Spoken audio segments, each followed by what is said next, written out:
നായയ്ക്ക് ഷൂയിൽ വെള്ളമെടുത്ത് കൊടുത്തപ്പോൾ അവിടെ ക്യാമറയുമായി ചാനലുകളിൽ കൊടുക്കാൻ ആരും ഉണ്ടായിരുന്നില്ല. ഇതാ നോക്കൂ, നായയ്ക്ക് കിണറിൽ ഇറങ്ങി ഷൂയിൽ വെള്ളമെടുത്ത് കൊണ്ടുവന്ന് കൊടുത്തു. നായയെ സഹായിക്കുന്ന ആളെ നോക്ക്, ഒരു മനുഷ്യരില്ല ആ പരിസരത്ത്.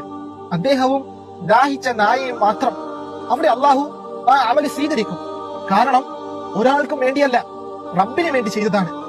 ഒരാൾ വഴിയിലൂടെ നടന്നു പോവുകയാണ്, ആരുമില്ല. പക്ഷേ വഴിയിലേക്ക് ജനങ്ങളെ ഉപദ്രവിക്കുന്ന ഒരു മരം ചാഴ്ന്നു നിൽക്കുന്നു. അദ്ദേഹം അത് വെട്ടിക്കളഞ്ഞു.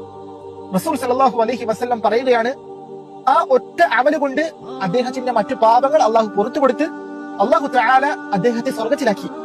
ചെറിയ അമലാണ്, പക്ഷേ ആരെയും കാണിക്കാനല്ലാതെ നമ്മൾ ചെയ്യുന്ന ചെറിയ അമല് പോലും അള്ളാഹു സ്വീകരിക്കും. അതേ സമയത്ത് വഞ്ചിതരാക്കപ്പെട്ടുകൊണ്ട് നമ്മൾ ചെയ്യുന്ന തിന്മകൾ അത് ചെറുതല്ലേ, അതൊന്നും ഒരു വിഷയമേ അല്ല. ഞാൻ